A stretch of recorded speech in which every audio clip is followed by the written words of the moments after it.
Welcome to this edition of Morgan You Asked For podcast, about 9 o'clock, November 20th. Wrapping up college football season, getting closer. 2 weeks left for everybody. We got one this Saturday and then the Saturday after Thanksgiving, and then the conference championship games, then the playoffs. The selection committee will make their picks. That's where we want to start tonight with the playoff selection committee. And I believe I named this "The Playoff Committee Has Lost Its Mind" or something like that. I can't remember exactly what I wrote. I wrote that out a little bit ago. And it's a tough job. It's not easy. I get it. But it is becoming – we knew this was coming, that ESPN and SEC are in bed together, and it's a huge conflict of interest in all of this. But it has become abundantly clear that this is an SEC-swayed situation and playoff. The Big Ten is okay right now, but it will be interesting to see what happens if Indiana gets beat by 20 or more. If they win the game or they keep it really close, what's going to happen? But if they lose by 20, and if Indiana falls like a rock, you know what they're trying to do. And my biggest complaint, and yes, I have Big 12 biased, is SMU is ranked ahead of BYU, and BYU went to Dallas and beat SMU. So that game doesn't matter.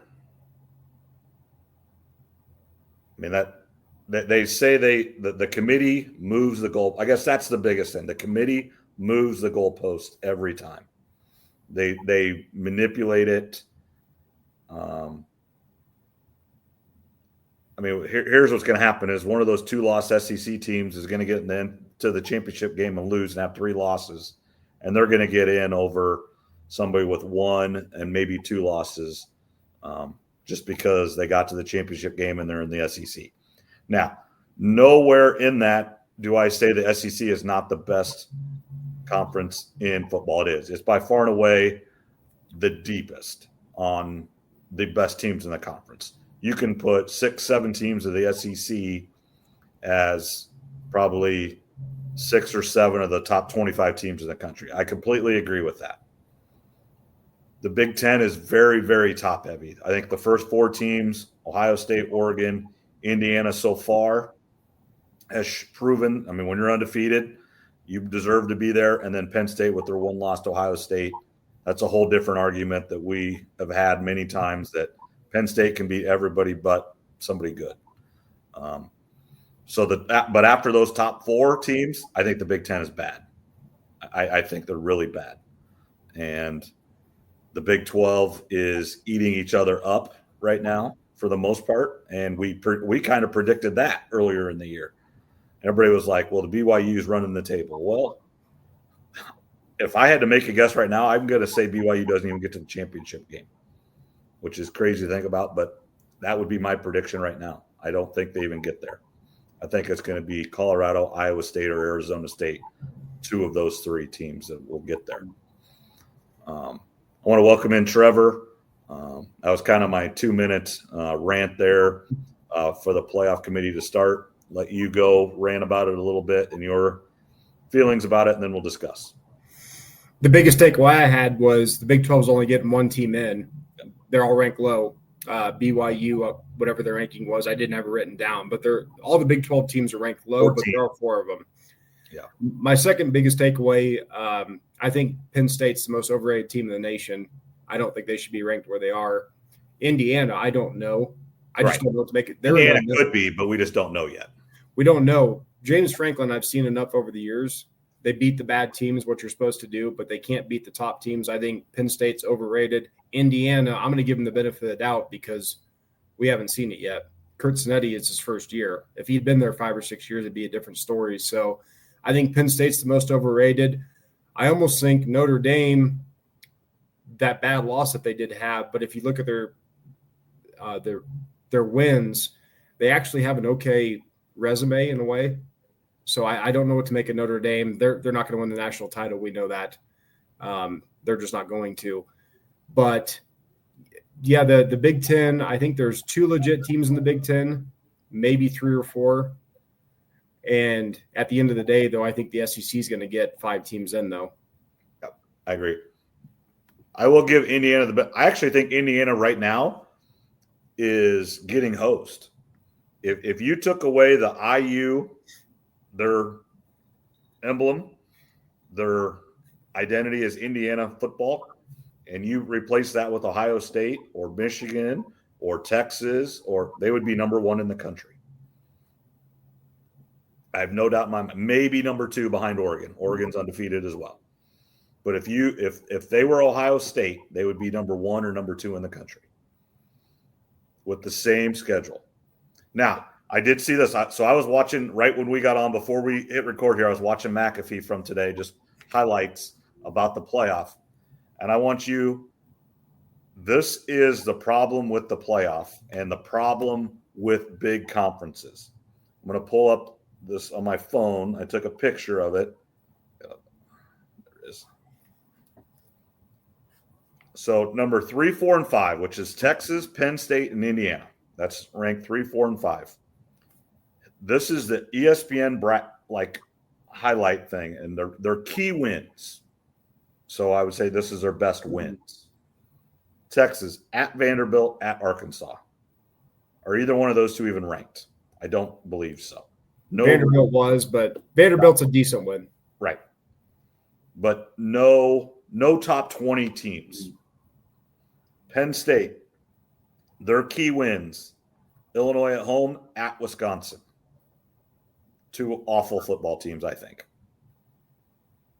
Wisconsin got killed by Iowa, and Iowa's not good either. And then Indiana, Michigan, and Washington both at home.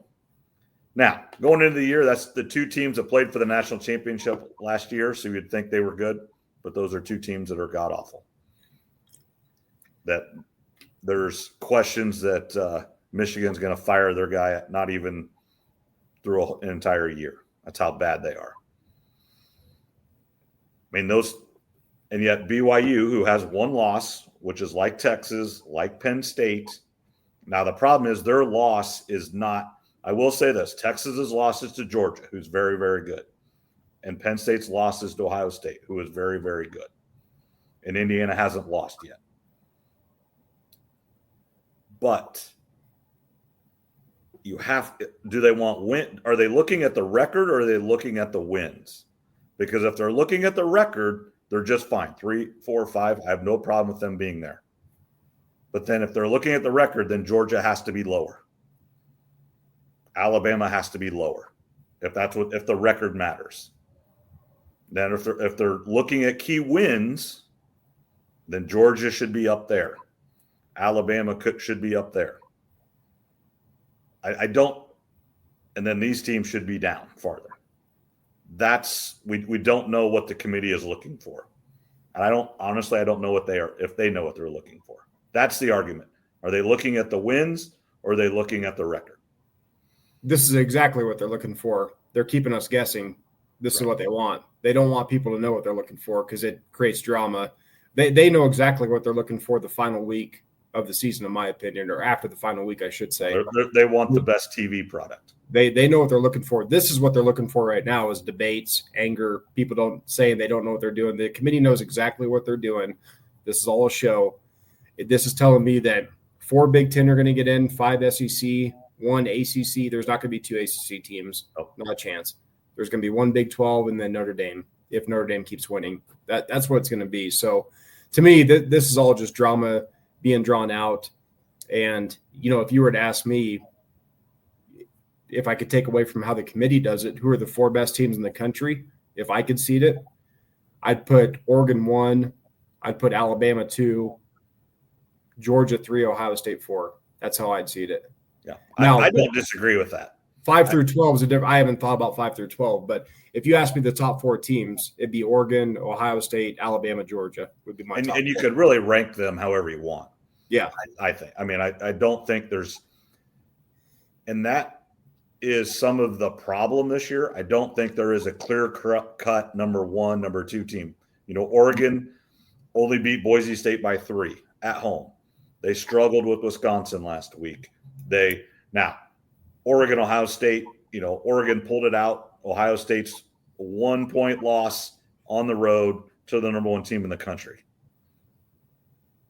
McAfee was saying as well that if Ohio State beats Indiana this weekend, they have a 64% chance of winning the Big Ten or getting a bye. I think he said getting a bye. Well, that means that there's a 64% chance that they beat Oregon.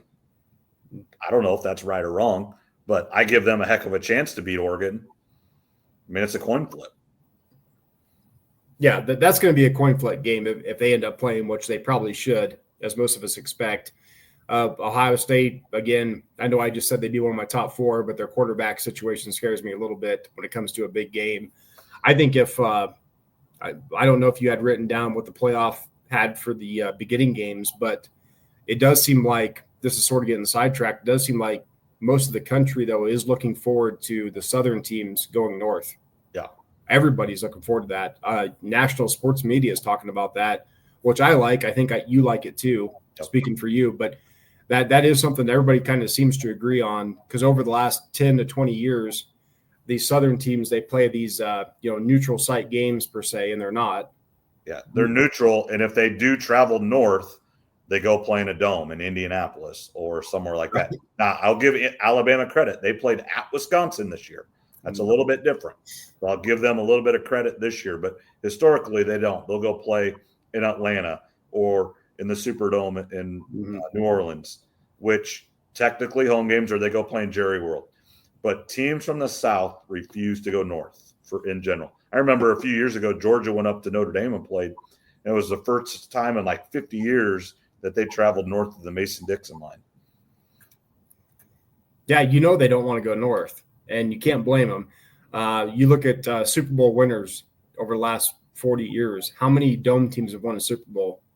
The Colts, the Saints, LA Rams. There's probably one I'm forgetting in there, but like 3 or 4 in the last 30 years, probably something like that. I mean, there is something to be said for playing outside in cold weather, and those Southern teams don't want to come north. So I feel like the good thing about the playoff, we're nitpicking about it, which we should, and they should be scrutinized. The good part is we might get these Southern teams forced to travel north, whether they play in a Big Ten.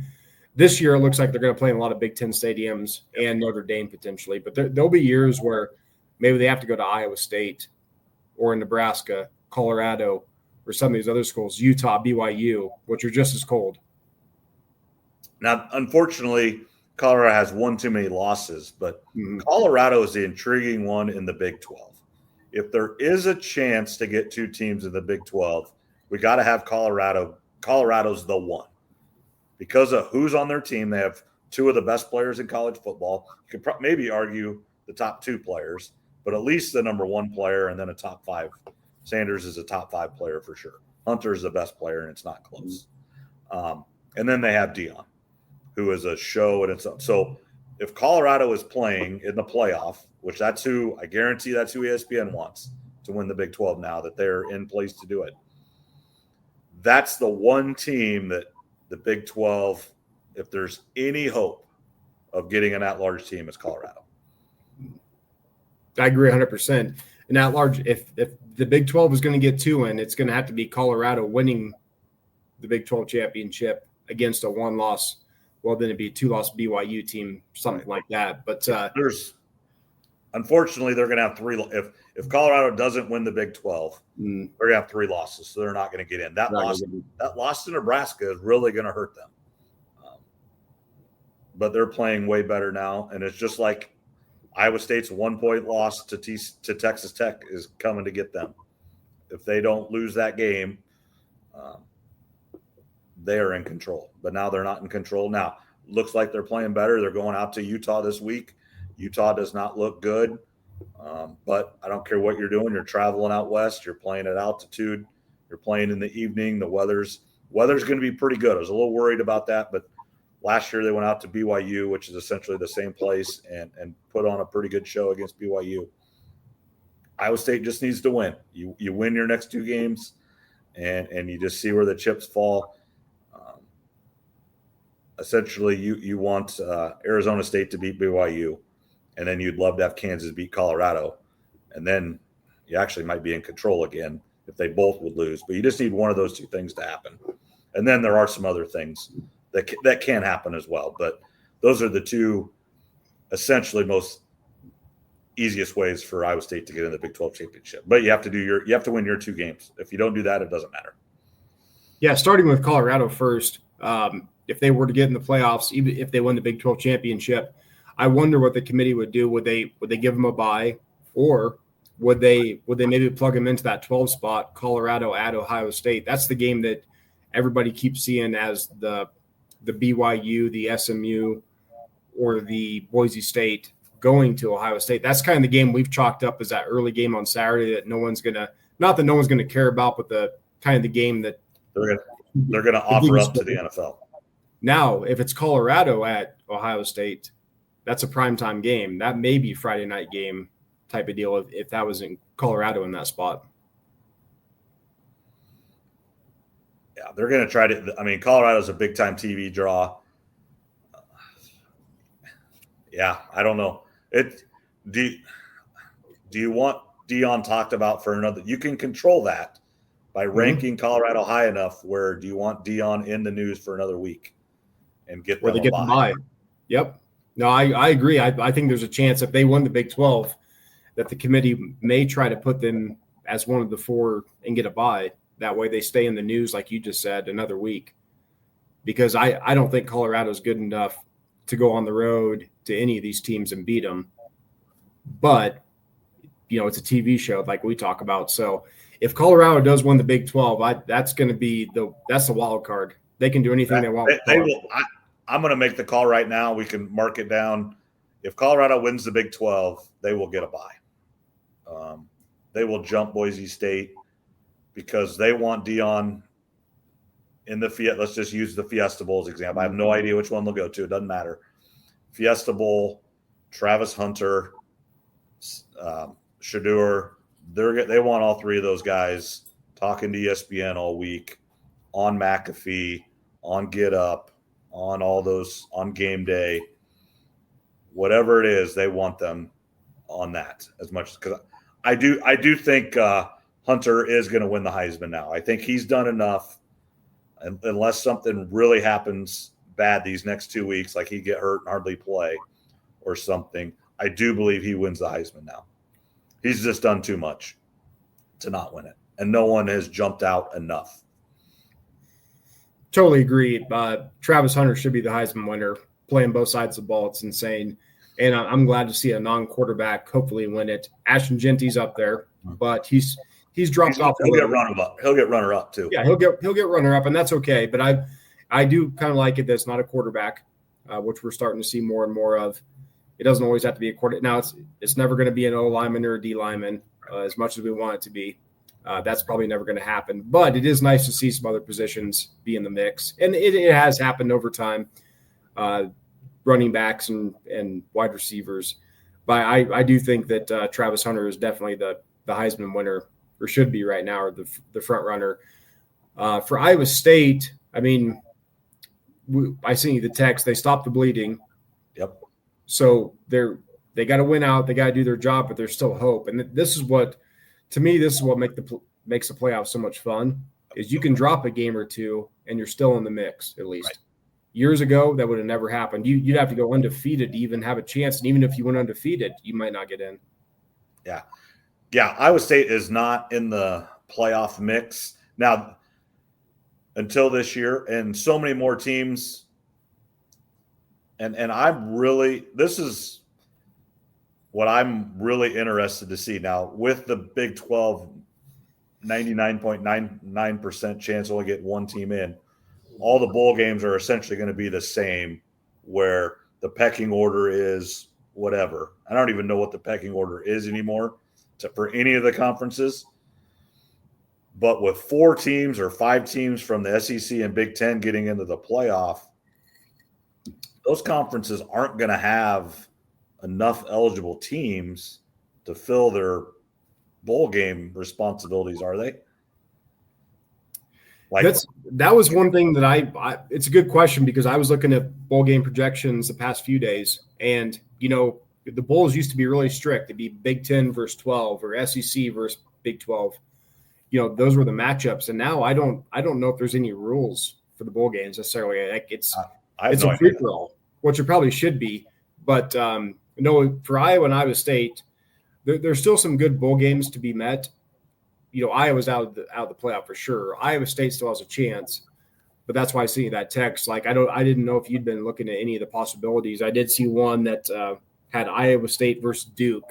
Right. That doesn't seem very good given the season that Iowa State's had. No, do you know what game that was? I mean, just that was the Pop-Tart Bowl. That's in Orlando. I mean, so that's not the worst thing in the world. I know, but we got to get rid of these names. I can't do it. Well, it's funny, and it, last year when Kansas State won that, and the Pop-Tart guy went in and came out, it was really fun. But it's not going to be near as cool the second time. It was really cool. It was awesome. That's probably about as good as they'll get. Unless they would happen to get into the Big 12 championship and just lose that game, then you can jump into the Alamo Bowl or something maybe. But I just have a hard time believing, and maybe I'm wrong, but like Iowa State fans who are historically great travelers. Now they're still going to be your people that go to the bowl game, but I'll be honest, if Iowa State would make the playoff, whether they're playing – they sneak in to get a bye there where they're playing that next week. I'm going. I don't care where it's at. It doesn't matter. I'm going to go. Or whether they're playing that first weekend, December 20th, 21st. I'm going to go to that game no matter what. I don't care where it's at. I don't care when it is. I'm going. But if they go to a bowl game and don't get the playoff, I'm not going. And especially with, Iowa State fans right now, there's some people getting ready to head to Hawaii right now to watch the basketball team play in the Maui Invitational, which would be a great trip. Then there'll be people that go to the playoff or bowl game.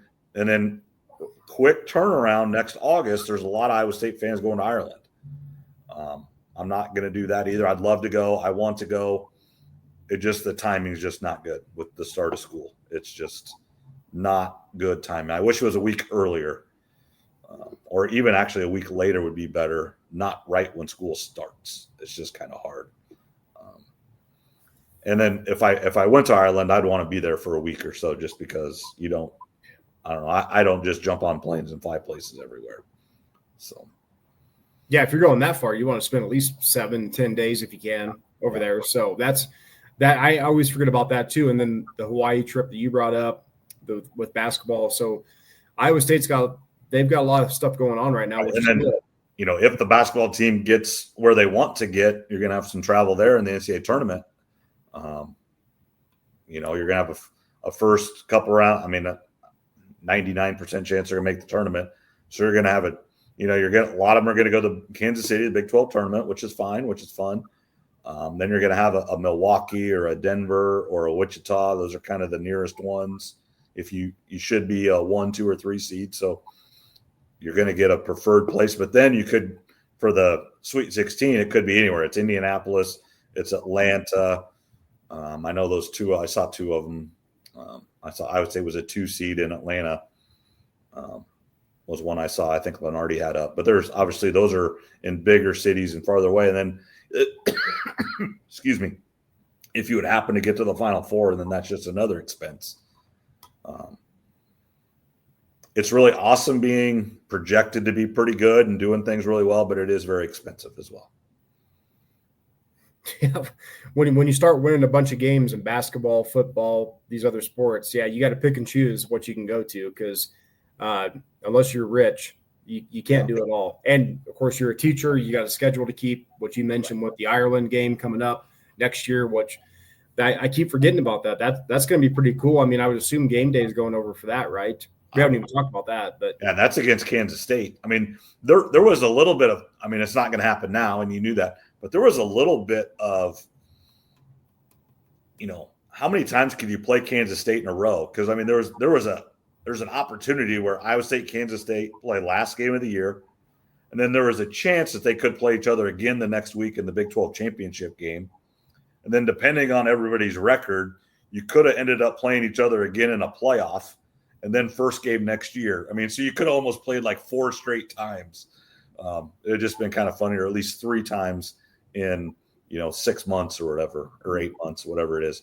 So yeah, and that game's super important next year. I mean, Iowa State. I mean, right now you never know. I'm drinking an Ames Lager right now, and speaking of that, if you are a Cyclone fan, donate to We Will Collective, because I believe the portal opens up in 2 weeks. I think it's December 2nd, which is the dumbest thing ever. Before championship games, the portal is open, and so all the teams are going to make their bids, and however you do it, legally or illegally, to get players, and everybody's changing teams and buying quarterbacks and buying whatever. Yeah, it's crazy.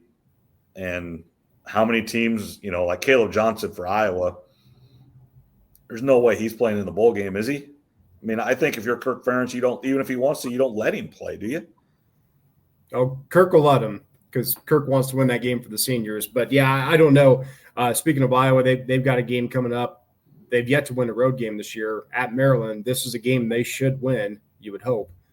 So I text you, it's a pride game for Iowa.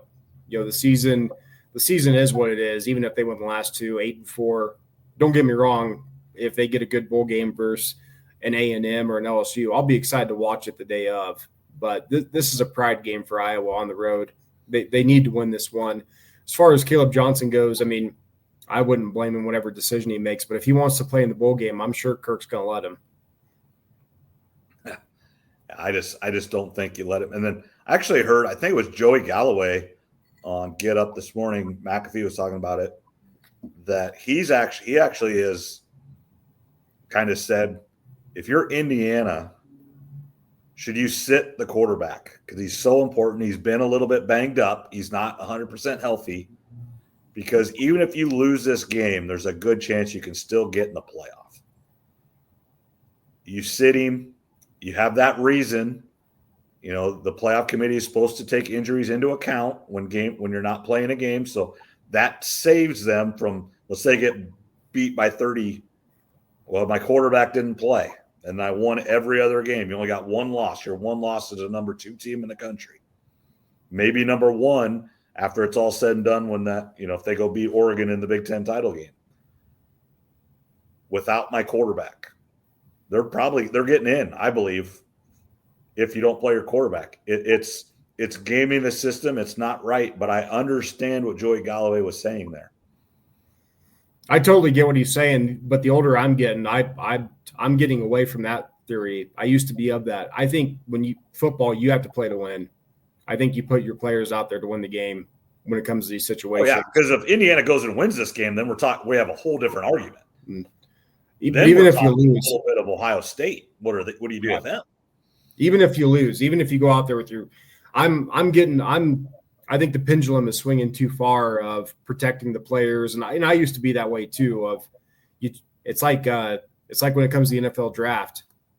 You talk about these teams that stink. You're like, well, you hope they keep losing so they get a better draft pick. It's like, well, not really. Like, these franchises are trying to win. The goal of sport is to win the game.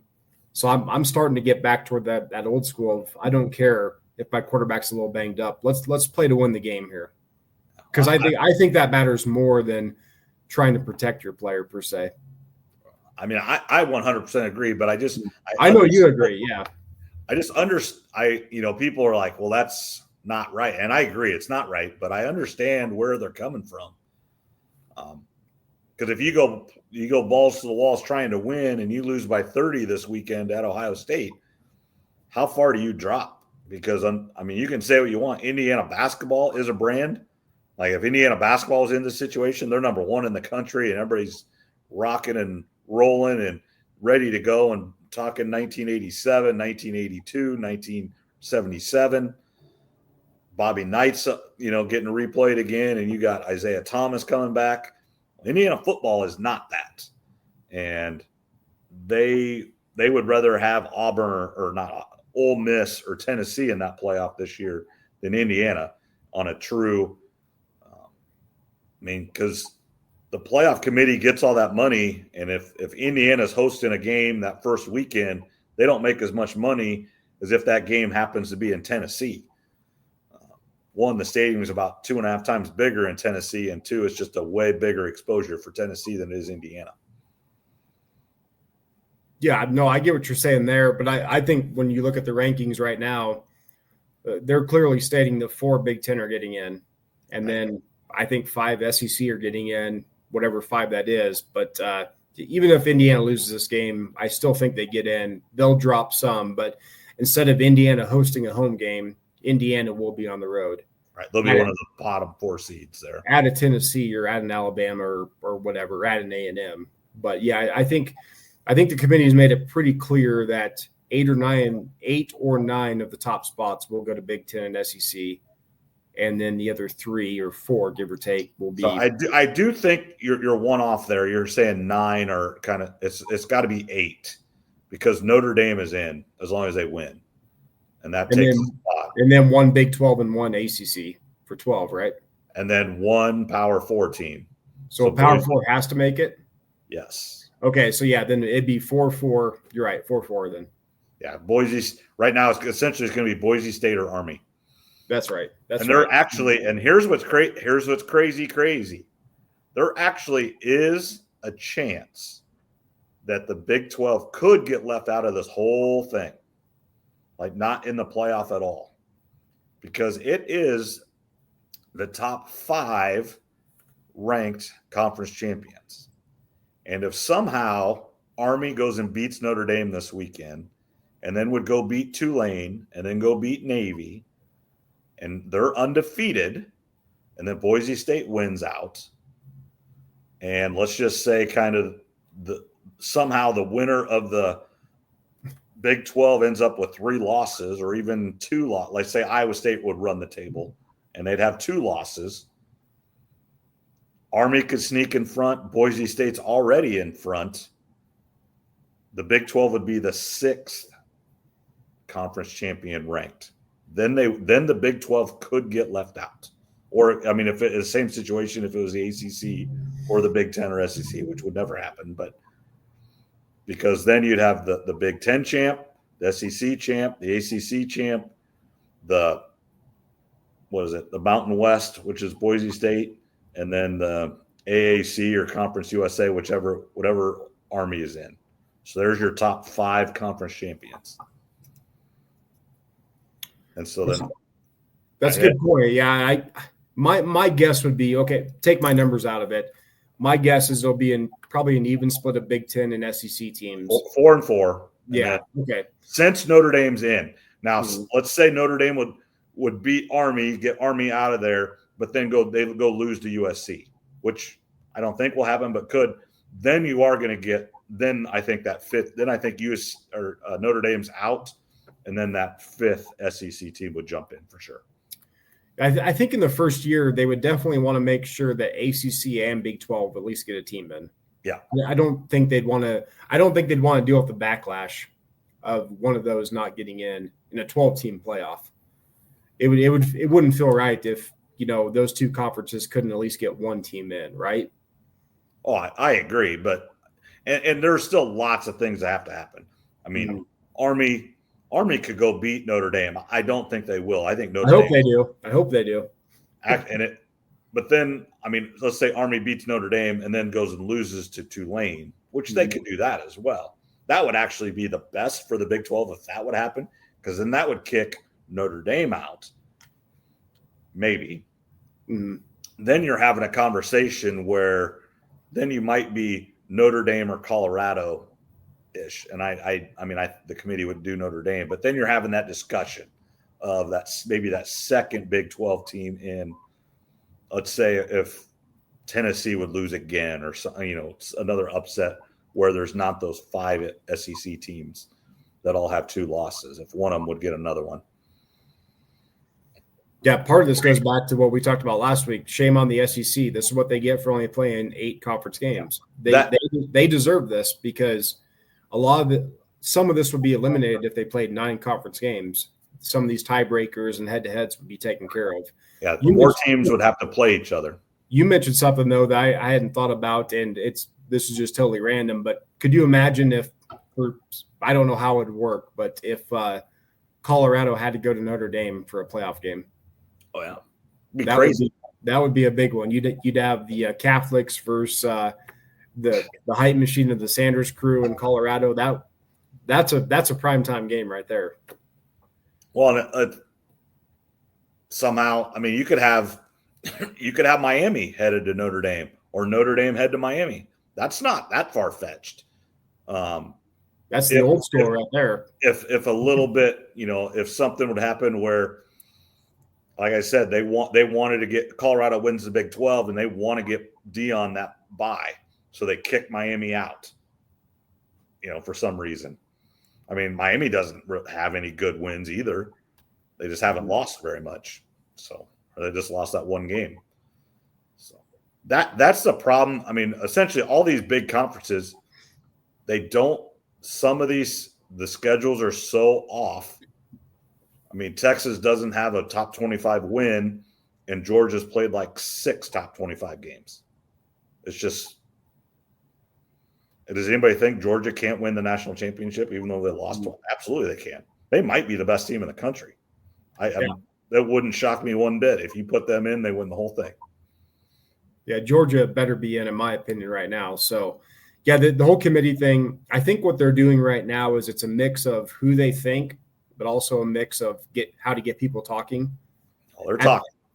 And we are. But I think the final week, when it comes down to it, I think it'll be a clear picture. Everybody's scared right now. I think part of it, they're selling tickets is what they're doing right now. And then the other thing that a lot of this will get taken care of on the field too. If Ohio State beats Indiana by 30 and Indiana would happen to drop to number 13, it's okay. I mean, it's not ideal, and I don't know if I agree with it, but they had their opportunity. Indiana didn't win. These teams, let's say Oregon goes and beats Ohio State by 20 in the Big Ten championship game, and Ohio State drops to number 10 or 11, and they have to go on the road and play at Georgia. That's just the way it is. Mm-hmm. Now, can you imagine Georgia and Ohio State, no matter where it's at, playing in that first round? That's really, really fun. Yeah, that's a knockout game. Whoever's in that side of the bracket would be happy because it'd be like, well, there's one less giant we have to deal with. Oh, absolutely. So that plays into it too. So, no, I think right now they'll never admit it, but I think they're messing with us a little bit on purpose just to create drama. But we'll see what the final ranking is, depending on what happens. Like you said, a lot of this is going to take care of itself. But what we should do is we should look back at the first ranking and then the final one, and come back a year later, 3 years, 5 years later, and look how it changes. Because right now, I think there's a little bit of just messing with the public right now.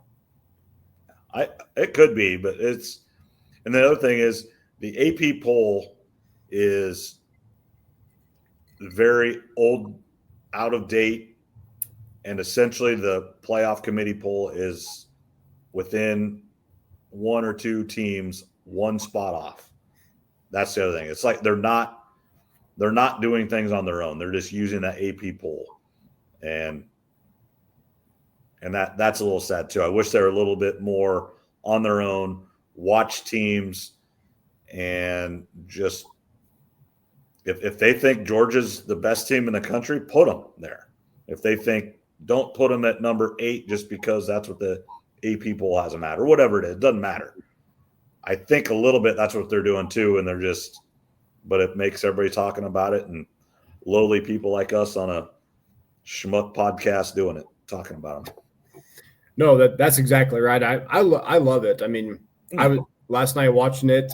I thought it was interesting, looking at all the possibilities. So to me, it's fun. I know it is for you too, just thinking about all the games that we're going to have. And today's 11/20, so we're 1 month to the day of these games happening. Yeah, 1 month from, I would say about right now, we're going to be in the fourth quarter or just about getting done, because I'm sure the game's going to be at 7 or 7:30. If it starts at 7, we're getting close to being done. We're definitely into the fourth quarter. We're close. Yeah, so I'm very excited for it. And another thing I'm glad that they did, I got to give whoever credit, whoever it was. They didn't go from 4 to 6 or 4 to 8. They went 4 to 12. And good for those people that took a big leap. Like 4 to 12 should have happened. I'm glad we didn't go 4 to 6, 6 to 8, 8 to 12 over a 5-year period. They went 4 to 12. And in my opinion, that was the right move. What's the next step? Is it to 16 or is it to 24?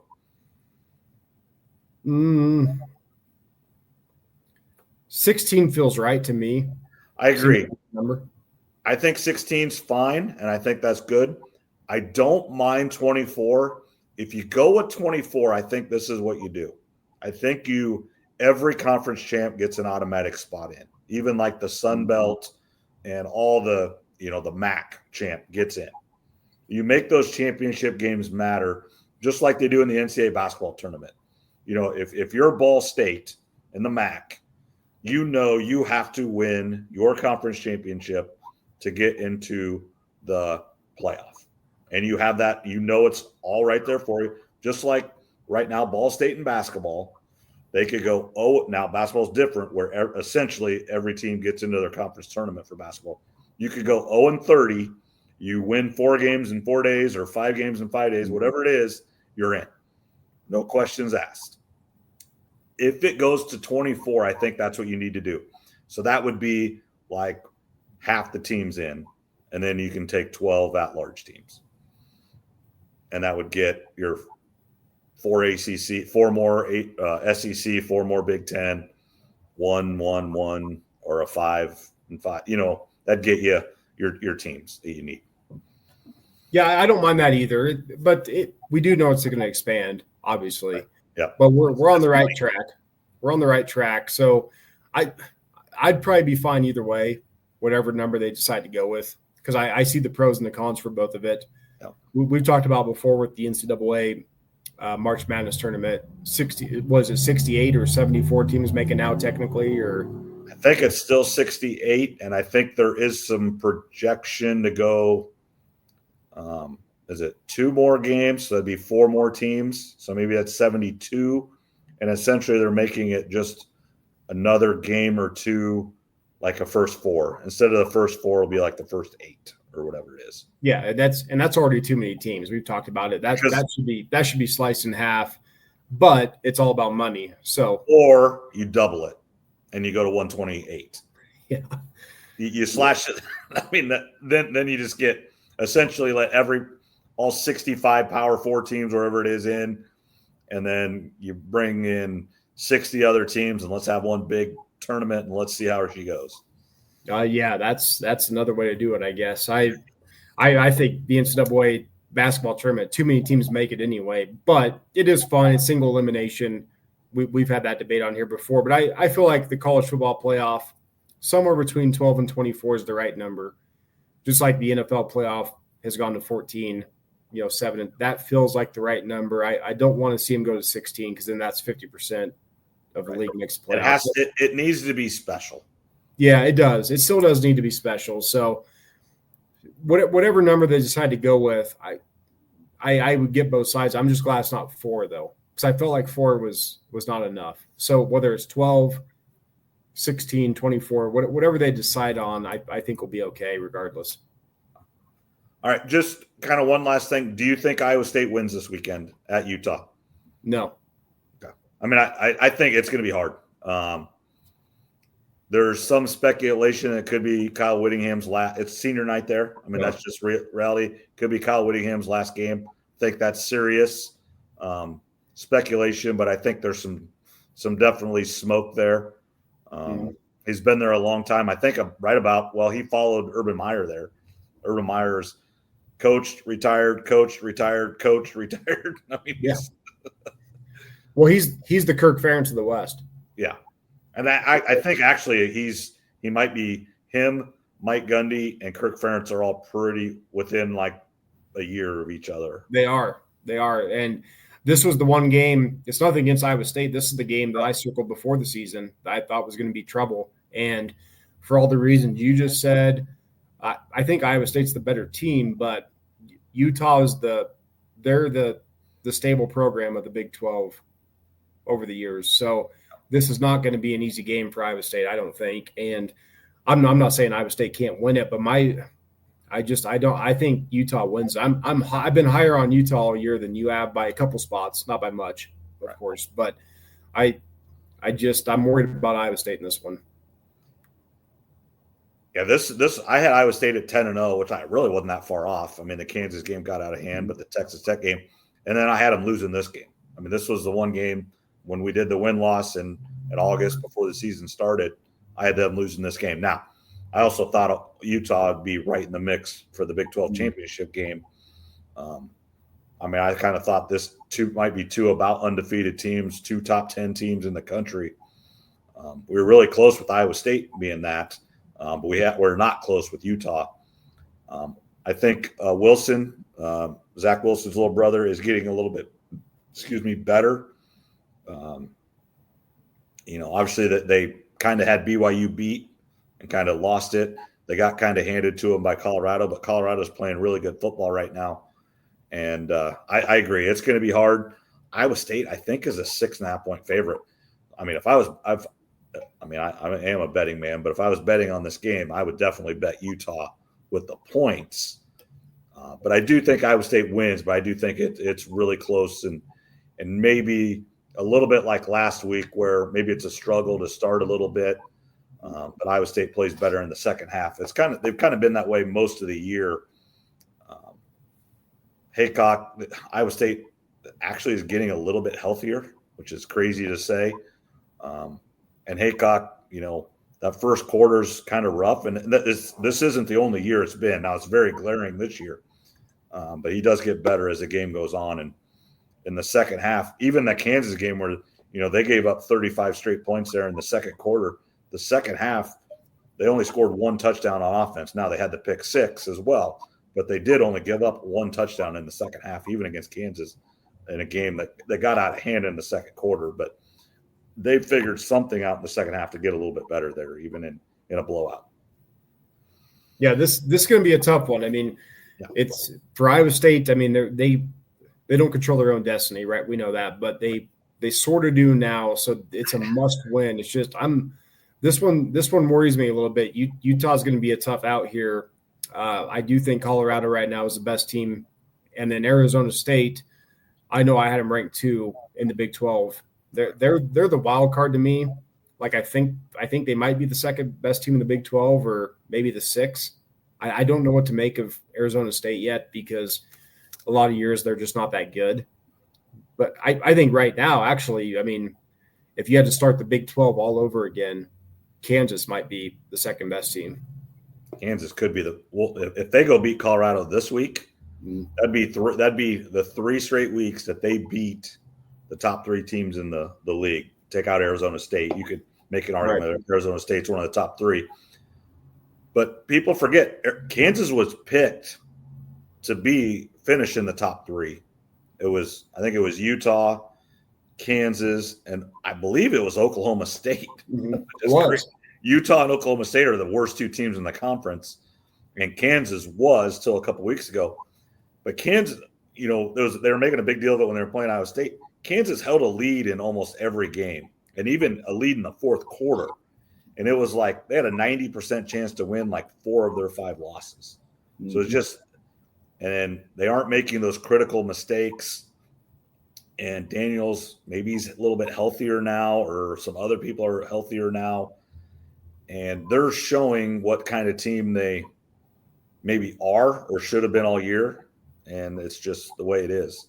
So, yeah, if Iowa State does not control their own destiny, but I do think if Iowa State wins both games, I think they do get in because I do think Colorado or BYU will lose one of the games coming up. Right. Yeah, I mean, if you had to ask someone right now the most underrated program in the country, it might be Kansas. Right. I mean, some people know about Kansas, but the entire country doesn't for sure. So, yeah, but this is a good thing, though, for Iowa State. I mean, 2 losses. Who would have thought Iowa State would have 2 losses, and here they are, still a chance to get in the playoff maybe. Under the old rules, never would have happened in a million years. But now there's hope. And this is why these games still – everybody's arguing that the games matter or not. Well, they do because Iowa State has to win out, and then some other stuff has to happen. But that's what makes this fun. I mean, Iowa State has 2 losses. It could still make the playoff potentially. Yeah, Iowa State essentially, as soon as they lost to Kansas, I think they could have got by if they'd have just lost to Texas Tech, or if they'd have beat that one and then lost to Kansas. With the one loss, I think you had an opportunity with one loss to get to the Big 12 championship. You needed BYU to be undefeated or maybe a one loss. There's an outside chance. But now with two losses, you are essentially, once you got the second loss, you're in a playoff. If you lose, you're done. If you win your next two and don't get in, it is what it is. When you lost your two games, you lost control.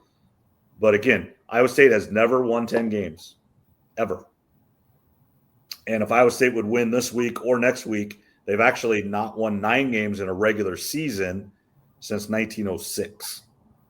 Now, they've won 9 games because, a couple times with the bowl game win, but not in the regular season. So, and that's what's frustrating and awesome altogether. Iowa State is 8-2, and people are disappointed. What if? It's crazy. Well, you've called the Iowa fans fickle for a couple of weeks. I know, we're getting there. That's what winning does, though. When you start winning and you start having success, then the expectations rise a little bit. So 8-2 before the season would have been like, hell yeah, we'd sign up for it. But now the way it's played out, it's like, it's still good, but what if, right? Now we got butt whooped against Kansas. That was a deserved. The Texas Tech one's going to come bite us right in the ass, because if we had just won that game, which we didn't play well, and and then you can make we shouldn't have beat Central Florida. I mean, there's all kinds of things. We shouldn't have beat Iowa. I mean, there's other games but if you beat Texas Tech and you lose to Kansas, you're in control again. And you'll have one loss. You're ranked about number 10 in the country, probably. I would make a guess. And you're being talked about a lot more. So that's the game that's just going to haunt you in the future if it doesn't work out. If it works out, you lose that game and you go win the Big 12 somehow and you're in the playoff, no one cares. But if you don't get there, that's the game that's going to haunt you. Texas Tech, it's going to haunt them. I mean, that one, I remember watching that one. Yeah, there were so many plays in that game that what if, but that's, again, that is the good thing about this playoff, though, because, again, you got 2 losses. You still got a chance. So these final few weeks should be fun. Iowa State's at Utah, going to be a tough game. Iowa's got a pride game, as I call it, at Maryland, one of the worst teams in the Big Ten. We'll see how they play. I don't know what to expect. These final 2 weeks for Iowa, it's just kind of whatever to me. I don't know I don't have any expectations. And it's hard because the thing you were looking forward to is Brendan Sullivan being your quarterback and seeing what he can do and seeing if he can be the guy next year. And when you go recruit or go get in the portal, do you need a backup, or is he not the guy and you need to go find a starter? Well, now you still don't know. Unfortunately, and he's done, I think, essentially for the year. What would you rather have Iowa play McNamara or Stratton this week if McNamara's healthy? Stratton. Yeah, I agree. I think you just got it. McNamara should be done.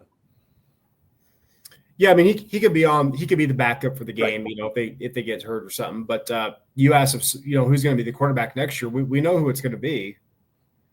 What, Sullivan's going to be a senior, right? Well, I think so. He's the quarterback then. He's a senior. So we know that. And he should be, in my opinion, as of right now today. He should be the starter going into next year. But we know how Kirk likes his seniors. And most of the time I agree with that. But Sullivan will be the starter going into next year, assuming he stays and all this other stuff plays out. But, yeah, no, for Cade, I mean, if he has to play, fine. But I'd rather see a different quarterback play just for the hope of the future. Well, it's amazing. We've went almost 1 hour on college football, which we always spend a lot of time on it, but a little extra with the playoff and everything. Anything else? Are there Ohio State, Indiana this week is the big game. I don't think the SEC has as big a games this week. It's, for the most part, it's been SEC that's been carrying kind of college football with the big games. Big Ten has kind of been down on the actual games unless Ohio State's playing in them. Just they haven't put the best teams together. Oregon didn't play Penn State. Oregon didn't play Indiana. Oregon didn't, and then it's kind of proven where it's only 4 really good teams. You're kind of hoping Iowa would be a little bit better. USC would be a little bit better. Wisconsin would be better. Some of those teams. But now this, I think they call this week wedding week down south because a lot of those teams are playing. Last week, like Alabama played Mercer or Marist or whatever it is. And I think Georgia played UTEP or something this week. Yeah. I mean, there's some crappy games. I think A&M is on the road at Auburn. That'll be one of the bigger ones. But yeah, toward the end, you hope next year the Big Ten could be a little bit better throughout 5 through 12, call it something like that. Yep. But it seems like everybody. That's why I texted you a week or two ago. Who is the 5th best team in the Big Ten? I don't know. In the Big Ten, I don't know if there is one really. And yeah, I think your exact one was, I think, I said send your power rankings or whatever. We do that either Sunday nights or Mondays, whatever it is, and I get it out. You wrote 1 through 4, which are very easy to see, and I do think those by far and away the best 4. And then you wrote 5 through 12 or 5 through 18. Who cares? Yeah, because it really doesn't matter. Nobody's running away with it. Nobody's taken charge and said we're the 5th best team. Nobody's done that. Now, like I said, somebody's going to finish 5th when the final standings come out and the season's over. But there's no team that's really taking the bull by the horns and been like, we're the 5th best team in the Big Ten, or even the 4th. Maybe there is a 5th team that could be better in Indiana or Penn State, but nobody's proven it. So to me, there's only 4 really legit teams in the Big Ten. That everybody else is just kind of lumped together. And in the future and going forward, this year obviously it's not it, but being 5th in the Big Ten in the right circumstance and year, and especially if it would go to 16 teams, being 5th in the Big Ten is a big, big deal. You got a chance. You're in the conversation of being in the playoff. The 5th place team in the SEC right now is really worried and losing sleep and trying to figure out tiebreakers and everything else like that. Do you want to get into the SEC championship game or not? Or, I mean, their fans are ecstatic. They're in message boards. Are we going to get in? Are we going to be let down? And because, again, this is new for everybody. That's what's kind of crazy. And we talked about that. We don't know what this committee is exactly going to do. We knew what they were going to do with 4 teams. But we don't know what they're going to do with 12 because they don't know exactly because they've never had to do it either. They rank teams every week, but when they've got Oregon number 1, but Oregon loses to Ohio State in the Big Ten championship game, now you got to flip. And then where do you do with Oregon? They don't know yet because before, essentially, Oregon was then out. Not 100% out, but 99% of the time they were out. It was just whoever won that game was in, and you kind of had them placed already at this spot. Winner of this game is number 2. Or in that case, it'd probably be number 1 because it's number 1 versus number 2. And then depending on who wins, if there was an upset, then that loser gets in. If there isn't an upset, then they're the 5th team and they're out. But now these are crazy times for college football, but I think it's fun. I mean, again, I think the committee knows. I think about 85 or 90% they know what they're doing, and about 10% they're leaving open just for fun, just to mess with people. But at the end of the day, come the final week, I think they know what they're going to do as long as there's nothing crazy that happens between then and now. The biggest thing is we need to find out, and the committee needs to show us for future, and this is where you're going to have to come back and look every year, how much does the loss in the championship game matter? Because obviously if you win it, you're in because you're in. I mean, essentially in the Power 4. I mean, there are ways you're not in, but essentially the Power 4, you win your conference championship, you're in. But if you lose that championship and you have 2 or 3 losses, are you behind other teams or are you in front of other teams because you have 3 losses, everybody else has 2 losses, but you lost that game in a championship game? That's the question. That's the biggest question I have. And then will they be consistent over time? And we don't know that answer for years to come. I doubt they'll be consistent over time. It's going to change year in and year out, which it probably should in a lot of ways. But yeah, no, we spent about an hour on college, right at an hour actually coming up here on the dot. So that's what makes it fun. It's been a fun college football season. So we've got 2 or 3 more weeks of this, and we'll see how it plays out. All right, now moving on. My phone went to dark real quick because we talked too long on that. Kind of talked about, do you want to go kind of skip the rest of the college stuff there? And you want to go to the NFL real quick? I want to do Shedeur Sanders. Okay. That kind of is it's college and the NFL stuff. Yep. Yeah, just his draft prospect. I've only missed like 1 or 2 of his games over the last couple of years. So I like him as a prospect a lot. There's one thing I like, one thing I don't, and there's one that I'm not sure on yet. The one thing I love is his toughness. He stands in the pocket and takes hits. You know, if you think of Deion Sanders, kind of a prima donna, pretty boy, all this type of stuff. Didn't want to get hurt. He didn't tackle very much. He just kind Shedeur will stand in the pocket and take hits. I like that about him. The one thing I don't like, when he gets sacked, he holds on to the ball with one hand way too often. He gets thrown around. He's got one hand on it. I don't care how big your mitts are in the NFL, that ball's coming loose, and the defense is going back the other way with it. Sorry to interrupt. How big is he? Do you know? I don't know. 6'2", about 215 is approximately. So he's not. He's big enough. He's not 6 foot 195. No, by all accounts, he's about 6'2", 215, 220-ish. So he could gain 5 or 10 more pounds, and yeah. Okay. That's about prototypical size. Yep. 6'2" to 6'5" is where you want to be. So the size is there, but he gets sacked too often. He's holding the ball with one hand, which I just don't like. That's going to result in trouble in the NFL. You know that. Those guys will strip that ball and run it back. And then the question mark I have with Shedeur is he loves the spin move, which I love, behind the line of scrimmage. And the question is his spin move going to be like Russell Wilson? Russell Wilson's first 8 years, that was the deadliest spin move in the league. Or is his spin move going to be like Caleb Williams, where you just lose yards and you get sacked for an 8 or 10-yard loss? So is it a Russell Wilson spin move or is it a Caleb Williams spin move? That'll be – I don't know. I don't think we're going to know until he starts playing in the NFL. But those are just 3 little things I had. One I liked, one I don't, and one's just a question mark. I don't know. How high – I think I did see a mock draft where he goes number 2 now. Is he went up that high? Yeah, he should be. I bet him at plus 650 to be the number 1 overall pick earlier this year. I feel pretty good about that. Jacksonville, I'd have to check. I think Jacksonville still has the first overall pick. If that's the case, they're not going to take a quarterback. Yeah, they'll take Hunter, won't they? Maybe it's just a corner. Now he's different because he's a corner and receiver, but a true corner, a true receiver. I think Keyshawn Johnson's the only receiver to go first overall. I don't think a corner ever has. So he's kind of a cheat code.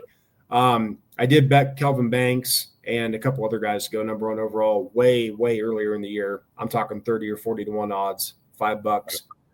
But I do feel pretty good at the bet I made at Shedeur Sanders plus 650 to be the first overall pick. And even if Jacksonville does have the first pick, they can trade it. Right. Which they probably will if they end up with the number 1 pick, because surely Doug Peterson's going to get fired, but they're probably not moving on from Trevor Lawrence yet. They just paid him a bunch of money. They just signed him. So let's say the Giants are picking 2. Maybe they swap that pick there. The Giants draft Shedeur. So I do like my Shedeur Sanders first overall pick at plus 650. That one I'm feeling pretty good about. I think I don't know what it is now, but I know it's not plus 650. Right. I would agree. He has impressed me. And I think the toughness, and you've talked about it, Warren Sapp being there has helped. The defense is way better, and the offensive line is better. They're not great, but they definitely are better than last year, and they've gotten better throughout the year. Yeah, they definitely have. I mean, their offensive line is a weakness, but Shedeur Sanders, to his credit, take all the off-field nonsense out of here. He will stay in the pocket and take hits, and I like that about a quarterback. If you're going to be the leader of a team, you got to have some toughness to you, in my opinion. And he has it. He could easily be a prima donna. I'm a Sanders boy. Yeah, he doesn't need anything. No, he stands in there and takes hits. So I like that a lot about him. And then again, the ball security I think needs to get improved. And then his spin move, playmaking ability. Again, is it more Russell Wilson or is it more Caleb Williams? That I don't think we're going to know until he starts playing in the NFL. All right. I can't remember what was on your the Bills and Chiefs game. That's kind of next on your list. And you wrote it in here, and it was dead on. The Bills understand how to beat the Chiefs. They've done a really, really good job in the regular season, and they've done a poor job of executing. They know how to do it, a poor job of executing in the playoffs. And one time they lost a coin flip and just never got the ball. Not anybody's fault. You kind of knew it was happening. But they could have kicked a field goal and given Mahomes a chance. McDermott and the organization said, heck with that. We're going to go win. If we lose trying to win, we lose. But too many teams try to kick a field goal, and Chiefs block a field goal last week or 2 weeks ago now. Bears set up for a field goal, had time to go a little closer or to try to get a touchdown, go for the winning field goal, get a block, just like the Broncos. Settling for field goals is not a good answer. Now, if you're doing your best and that's what you have to do, you got 3 seconds left, it's 25 seconds, and it's 4th down and 4th and 8, and it is what it is, fine. But these teams are letting clock run, not trying to get closer, not trying to get a touchdown, and losing games. Too many coaches are scared of scrutiny, in my opinion. They're scared of being called out, which I get. I mean, I've never been in their shoes, so I do understand that probably from afar. But the thing I loved about the Bills was they were up by 2 points, 4th and 2, about 2 minutes and 30 seconds left, whatever it was. They could have easily kicked the field goal and gone up 5. Well, then you're at the mercy of the Chiefs. And I'm sure I'm just like everybody else. I would have expected Patrick Mahomes to go down and score a touchdown. I just would have done that. Or I would have expected that to happen. And they decide, you know what? We've been in the situation enough. We're going to go win the game. And I think when you're playing the Chiefs, even though their offense isn't what it used to be right now, you have to be aggressive and go win the game rather than trying to kick a field goal and then hoping to hold on.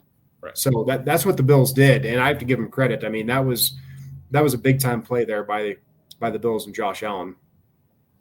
And he's really good. And you talked about it. He's got a chance to break records, all-time records, not just season, career, like all-time touchdowns, yards, just lots of stuff. And people forget he played at Wyoming. He went into Kinnick Stadium, and the Hawkeyes made him look silly. But that doesn't mean you're not a really good quarterback and one of the best in the league and the best in quite a few years. I mean, he's a top 5 quarterback in the last 10 years in the NFL, and it's not close. Oh, yeah, he's easily on his way to the Hall of Fame. I mean, he's got to do a little bit more, but he's on the trajectory to get to the Hall of Fame. So Josh Allen's amazing. That run that he had against the Chiefs, that's a prototypical Josh Allen play. There's not many quarterbacks in the league that can do that. I mean, he's 6'5", 240. He can run and jump over people, power his way into the end zone. Like I said, I think I'll stand by this probably till the day I die, unless somebody else comes along. I think Josh Allen's the most talented quarterback I've ever seen play the position. He's not the best. He doesn't have the hardware. He has to get that. But as far as pure talent, he's the most talented I've ever seen play it. Because he can run, and he has an absolute cannon, like a Ben Roethlisberger. I think he's one of the best people just throwing the football, but he couldn't move at all. I mean, The amount of people that he had dragging on him and still being able to make throws is unbelievable. Rodgers probably has the most gifts. Does he have the most gifts ever as a quarterback? Just natural cannon, move around enough. He's up there. He, Mahomes, Allen. Rodgers is up there, though. He's in the top 10 probably of all the talent pool. Yeah. And then, I mean, he's got his own issues off the field, but he has hardware too. I mean, I'm a critic of Aaron Rodgers, but the talent can't be denied. The way he moves around the pocket, out of the pocket, He could sidearm it, back shoulder throws, throwing off his back foot, throwing off no foot. Yeah, so he jumps up in the air. Yeah, no, Rodgers, as hard as I am on him, he's one of those talented to ever play the position. But I going back to that Chiefs game, I loved what the Bills did. They said, we're not selling for a field goal. We're going to try to win the game right here, right now. Even if they didn't get the touchdown, even if they got the first down, to keep the clock ticking and stay possession. So I loved it, and I think that's the only way to play the Chiefs. Unless it's a weird situation, then so be it. But most of the time, you got to go beat the Chiefs. You can't hope to win. Yeah, and even if they don't get it, then you do just rely on your defense, which you would have had to done if you kicked the field goal and made it. You would have had to rely on your defense. So you were still in the same situation. Now, getting a touchdown is different than a field goal, but sometimes, as we just talked about with the Bears and Broncos, sometimes it's actually worse if you know they have to get a touchdown, because then they have 4 downs every time. They know you don't get close enough for a field goal and let the time run out and call a timeout with 3 seconds left.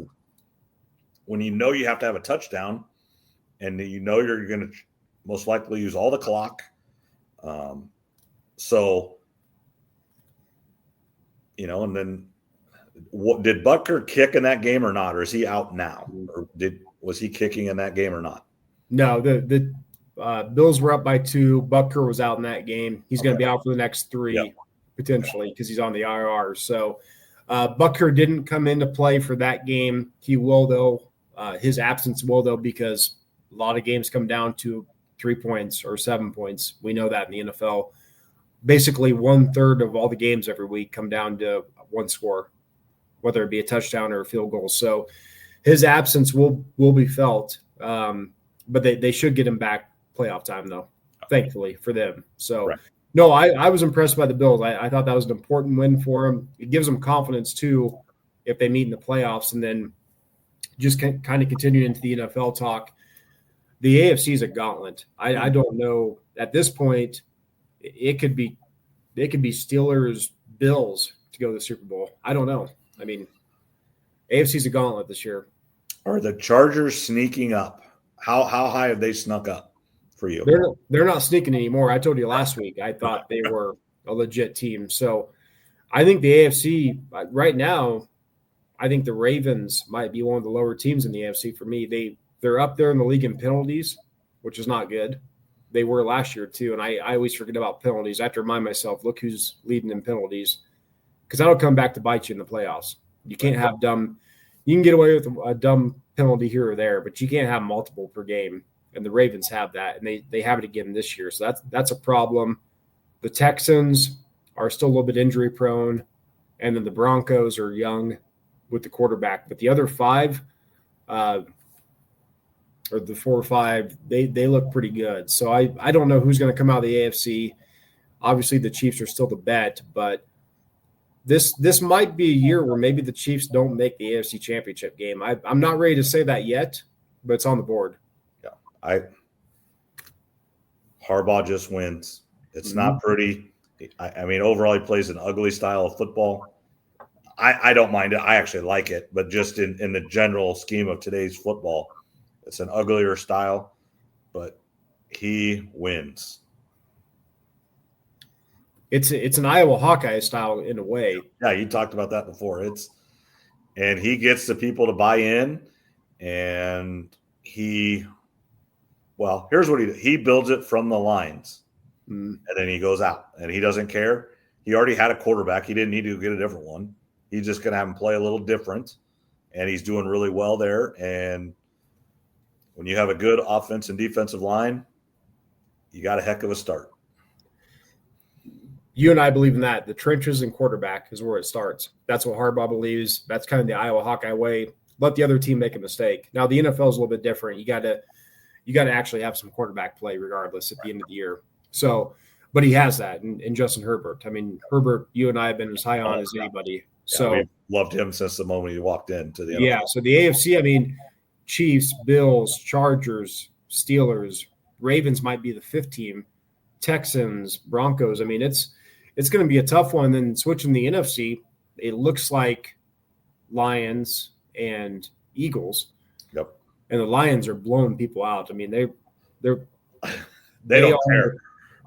I told you I thought they had the best roster in the NFL before the season started, and it looks like it. Now, the question is, can Goff get it done? Because Goff doesn't run around like some of these quarterbacks do. So that's the real question mark. But right now, I mean, I feel pretty good. I made some preseason bets. I got Lions versus Chiefs, Lions versus Bills, Super Bowl odds. I'm liking them right now. Hey, you're looking good so far. But the one team that I did not bet on at all was the Eagles. Right. You thought it was a joke. You thought it was going to go crashing down. So if the Eagles make it, I'm toast. So I'm hoping that they don't. But no, the Eagles are looking a lot better. But the rest of the NFC teams after those two, there's a lot of question marks. The Vikings, do you trust Sam Darnold? I don't. The Packers, can Jordan Love get the turnovers down? He can, but need to see it. Right. And then you've got the entire NFC West, which you got the Cardinals are on top, and then everybody else is at 5-5. Yeah. Who's going to come out of that one? And then the NFC South, that doesn't matter. Those aren't real teams. Right. And then are the Cowboys – how bad are the Cowboys? Are they just complete disarray, dysfunction?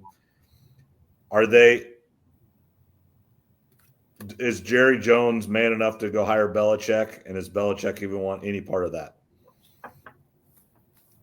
Yeah, I think at this point they probably would be, but now Sanders' name is coming up, which it will be for a while. The Cowboys could – a lot of people now are starting to talk about if they get the top 1, 2, or 3 pick and they can get Shedeur Sanders, do they take him? But then what do you do if Dak Prescott? Because he just signed the new deal and he's got a no trade clause. And there's one half of the people that say it doesn't matter as much as you think. You can make the cap work, all this different stuff. And then you've got the other half of the people that say, no, there's no way it can be done. It's not going to happen. I don't know what to think, but I'm hoping for chaos out of Dallas. So I hope Dallas gets one of the top 3 picks. I hope Dion signs there. I hope they trade up and draft Shedeur. I hope they want to trade Dak, but he refuses and there's a conflict, and that's what I'm hoping for. Well, I don't know I don't know how much the number 1 pick gets paid anymore. So it's still a lot. It's still a lot. If they got paid, you think like Brock Purdy. You could have Brock Purdy and Dak at the same time because obviously you're paying a backup quarterback. I mean, what is Trey Lance getting paid from the Cowboys? $4 or $5 million a year? I think it's about $5 or $6 million he's getting paid, which is a lot for a third string guy. Right. And say, what's Cooper Rush getting paid? Probably $1 million, kind of like what Brock Purdy's getting paid. Yeah, maybe more because he's been in the league for a few years. He's probably $1 million plus. Yeah. Yeah, but does the number 1 pick get $10 million a year? Remember when Sam Bradford got like $50 million a year, and that's kind of what broke the number 1 pick. It did, and it should have. It did need to change, and thankfully it did. But yeah, for the Cowboys, I mean, let's say if they did draft Shedeur, they would have him on the rookie scale, but he's still getting paid a lot of money. It's not right. It's not Brock Purdy $987,000. No, it's still significant money. So they would have to figure out something. Dak could stay there 1 year probably, but come year 2, they'd have to find a way to get rid of them. But you can always cut. The NFL is weird where you can cut people. You just the cap. You still get the cap hit. Yeah, I'm sure Dallas would prefer to trade him. And let's say they trade him to a team like the Panthers, and the Panthers agree to pick up 30% of his contract, and Dallas pays 70% of it, and then Dallas gets whatever draft capital in return, something like that. Ideally, you probably just don't want to cut him for the hell of cutting him, even though you might have to. But I'm hoping for chaos because Did you see Dallas? They had this stuff falling from the ceiling. Oh, yeah. They opened it for the first time in 2 years or whatever, and all the stuff fell out and drilling it back together. Those pieces of sheet that kills someone if it. Oh, you know that. Oh, absolutely. I mean, it was funny. You saw it all over the internet. Jake Paul wins in 2024. 1, Dallas Cowboys 0. Hey, that Jake Paul fight. I was hoping for more But when I was watching, I'm like, I knew this is what it was going to be. We all got scammed so hard. I don't think we got scammed. Like, we should have known this is what Mike Tyson was 58. Like, we should have known. Like, this is what it was going to be. Like, I think we all just wanted Jake Paul to get hit really hard. Well, we all wanted Jake Paul to get hit. We all wanted to see Mike Tyson, like, for a glimpse of what he used to be. Right. But if you calm down, we all knew it wasn't going to be a fight. No. After he had one overhand right he threw in the first where it missed. But I'm like, if that landed, that would have been something. But then after that, the second round got less. But by the time the third round came around, he was done. Yeah, and Paul just let him stand there. I think Paul could have hit him hard, but I think it was just, I don't know if they agreed to it beforehand or Paul just decided not to do anything with it. They just stood there for 5 rounds. Well, and I got to give Paul credit because I think he knew like he could hurt Tyson, and nobody wanted to see that. Right. Nobody wanted to see 58-year-old Tyson on the ground. And I didn't realize, I knew he'd lost some blood earlier in the year, but I didn't realize how much. When Tyson came out for his walkout, he didn't look good. I had 2 thoughts. I'm like, he looks old, which he is. Right. But his eyes, I'm like, he didn't look like a killer like he used to. Right. And my thinking was, after I saw him walk out, I'm like, well, how angry can you be at 58? What do you have to be angry about anymore once you're that old? So I was excited. I'll admit, like, I was hoping to see old Tyson throw one last good punch. But then once I saw him walk out, I'm like, yeah, this isn't going to be much. Yeah. And it wasn't. How much did you have a lot of trouble? We had a lot of trouble. We ended up getting it, but yeah, I had lots of trouble with my stream. And then, of course, I see people on Facebook saying that Netflix is going down the drain. No, they're not. No, they do need to figure it out before Christmas Day, though. They do. The NFL fans are going to go insane. Now, a little bit caveat. Like 100 million people are trying to watch this fight. 100 million people aren't going to watch a football game. I mean, that's a little bit too much.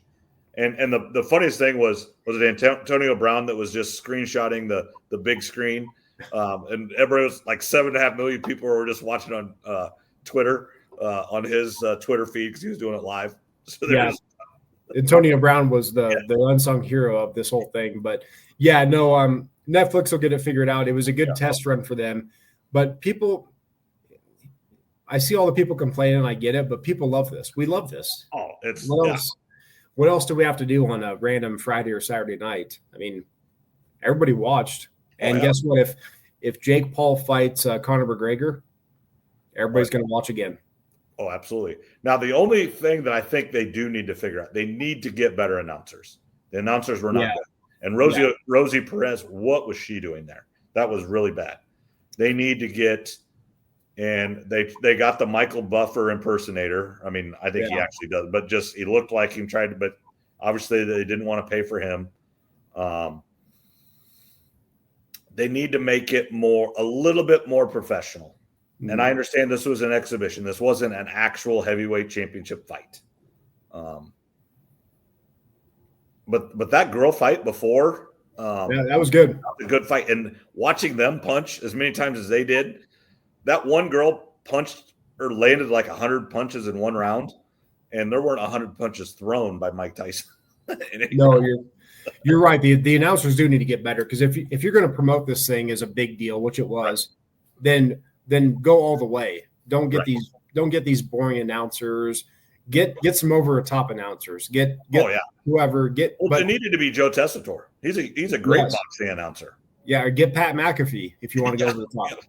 And just get him yelling wild stuff, whatever. But if you're going to go all the way, do it right. So I agree. The announcers need to get better.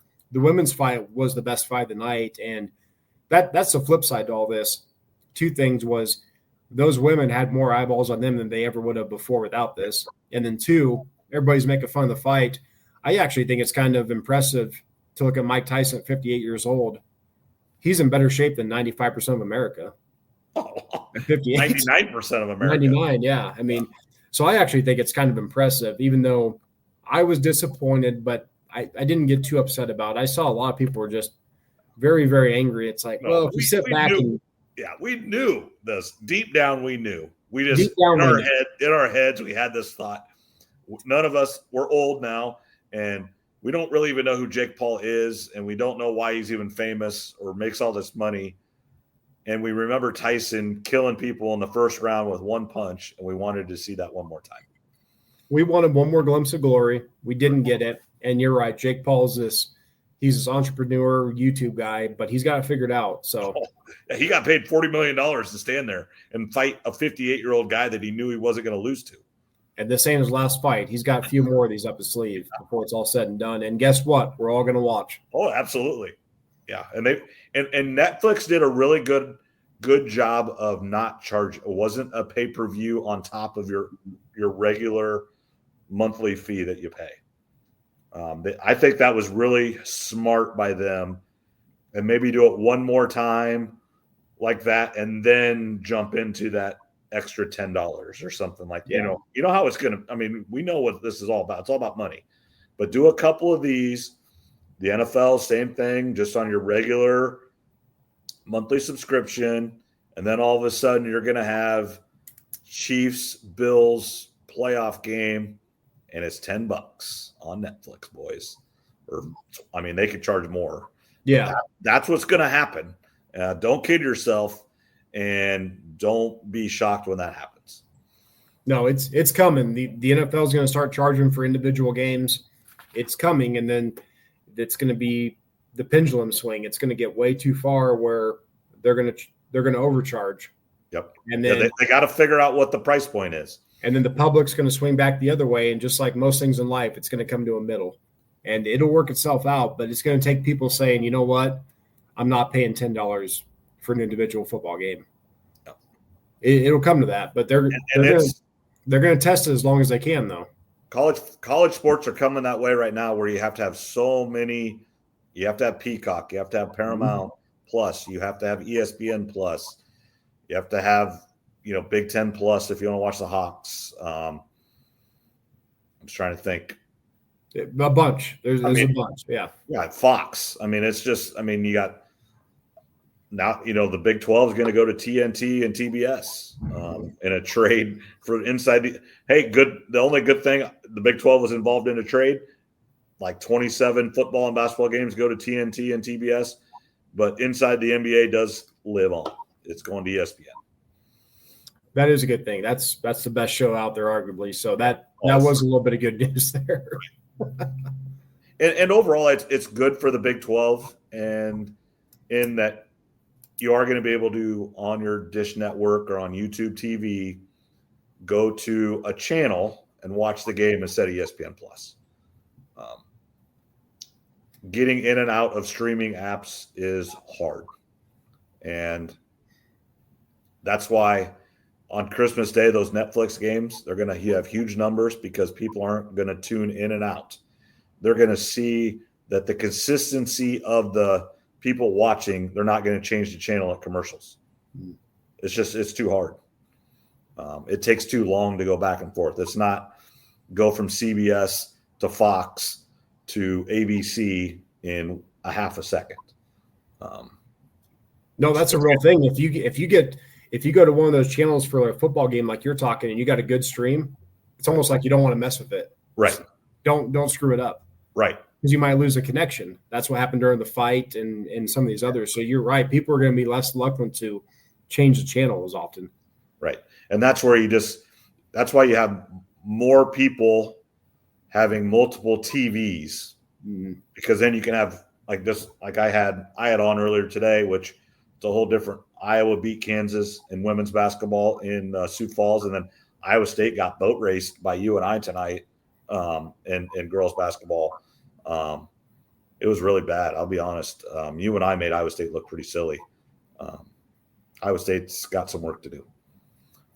But yeah, I had both of them, one on ESPN. Iowa State was on ESPN Plus, and the Iowa women was on Big Ten Network. So, which is a Fox affiliate. Yeah. So you just go to the Fox.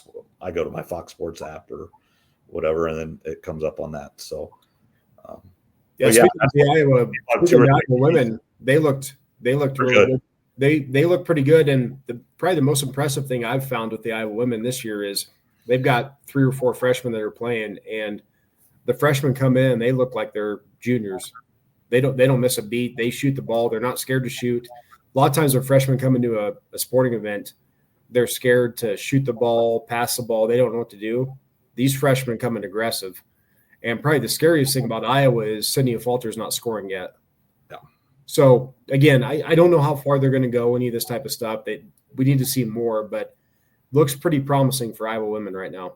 Yeah, they look a lot better than maybe we anticipated. And I'm just disappointed. Now, they are not national championship contenders. They're not going to get to the national championship game again. But they should have been ranked. Because, yes, they lost Caitlin Clark, and yes, they lost Kate Martin. But Hannah Stolke's played in back-to-back championship games. Cynthia Falter's been around the block. These girls have played a lot of basketball. And they've been around. They got good transfers. They got good freshmen. They should have been ranked 17 or 18th out of the Shams. Instead of not ranked. And they're still not ranked. Now, with the win today, I don't know when they play again. I would assume they'll be ranked next week, being 5-0 now, I think. Because I think they were the first team out. I think they were ranked 26th, essentially. But that's where just a little disappointed, a little bit of respect to the program. And they didn't get that. But essentially, you got to prove it on the court, and right now they are. Yeah, seems like a McCabe comes off the bench. She looks good. Yep. Like I said, she's kind of filling that Gabby Marshall role, Yep. even though she's not starting. But she's I don't know if she's a good defender, but she's a better ball handler and maybe potentially a shooter. So there's kind of that give and take. But they look pretty good. I forget if they play – I think they play once more, but then I do know that come next week they do play Thanksgiving and on, I think, Black Friday. They go to the tournament. It's a Maui tournament, I think it is. The Maybe it's Maui or it's somewhere. Some island. Iowa State's going to Maui. They play Auburn. Okay. On Monday.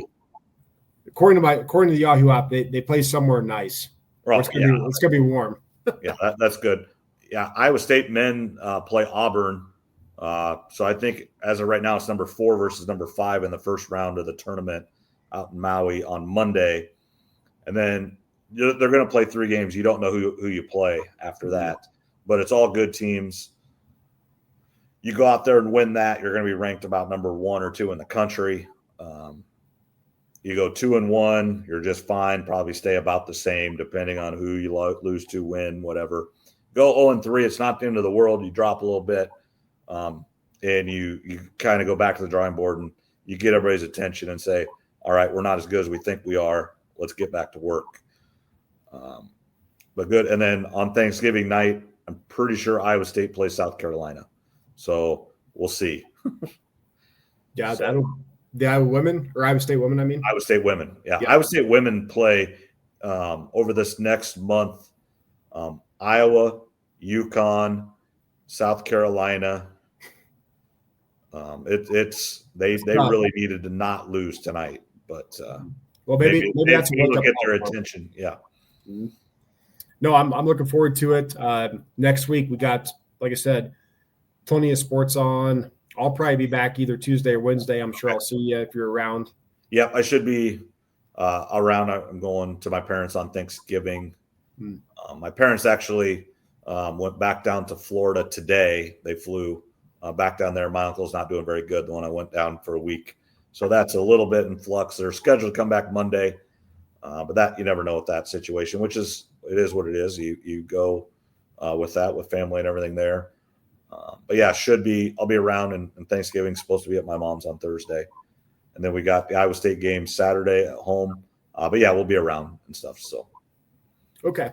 Well, yeah, no, I hope that goes okay. And I'm sure I'll see you sometime next week. Obviously. Yeah. So next week, for those of you, timing might be a little off. We will do our very, very best to get a show out or get something out. Might have to be a couple like individual. It's weird when you're back and when we're kind of off script and holiday season. It's harder than when we're thousands of miles apart. It's just weird. I know when I get back, I want to see family and friends, and it's tough to find an hour to. It just depends on the schedule. Yeah. We'll figure something out though. Even if maybe we have to go Monday night or something. I don't know. yeah, we'll figure it out. We'll most likely do something, but yeah. Anything else? I think we're pretty good. Definitely, we went long tonight, but that's okay. A full hour on college football, but it's that time of year. We wait for it all year, and then the fall goes super fast, and we're down to less than 2 weeks for the end of the regular season. That's right. Enjoy it while it's here, because it's not going to last much longer. No. Luckily, football does last longer in general. The Super Bowl, it keeps getting back and back farther. How many more years till the Super Bowl is played, like March 1st? March 1st, I'll go 6 or 7 years. It'll be March 1st. Yeah, I don't think it'll be that long. So it's just, and then yeah. Then they'll move the beginning of the to April 1st, and the draft will be the 18th, and we'll just go from there. Yep, that'll be about right. All righty. All right, Trev. We'll talk to you, and we'll see you next week, okay? All right. Have a good night.